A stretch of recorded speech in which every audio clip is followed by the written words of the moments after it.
AITA for flipping out after he ate my son's food. I don't think I'm honestly. However, literally everyone I've spoken to is against me on this because it's just food. I would never make someone feel like shit over food, blah blah. So, here I am, 30F. I have a 13-year-old son named Colby with my ex-husband. Last year my son desperately wanted to go to Japan because his father currently lives there and my son had been there multiple times for visits during the summer and fell in love with it. He begged me to let him live with his dad for a year. And while it broke my effing heart and gave me extreme anxiety, I agreed. I couldn't say no.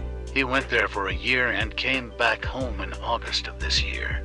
As many could imagine, Japan has much different cuisines than the US does, and while my son wouldn't complain about anything I put in front of him, he did make a few comments about missing Japanese dishes.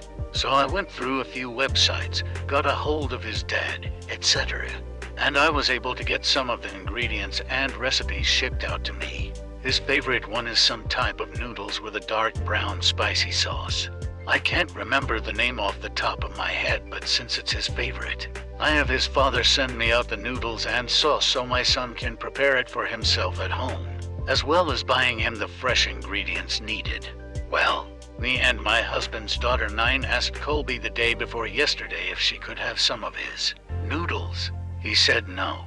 He only said no because he's made the dish for her before, and she wasted the entire thing because it was too spicy. So she doesn't like it, and therefore he said no and reminded her that she didn't like it. Before my daughter could even respond, my husband pipes up with "give her some. There's no reason why you can't share." So I stepped in and said no, and that she's already had it and threw it in the trash, and this is his food. He doesn't have to share his food. He just kind of walks off. Well, this morning my son asked where all of his noodles were for packages, and my husband says I ate them. I asked why TF he would do that, and he said because I wanted to. To me this felt like a big fuck you because I told him my son didn't have to share his food. So I did lose it. He did this on purpose. I just know it. I told him he was a fucking pig on a power trip, and he should be ashamed of himself for eating my son's food. He says I'm ridiculous and I'm an awe for calling him a pig because he's overweight simply because he was hungry and wanted to eat. Everyone else says I'm an atu, as I said. AITA.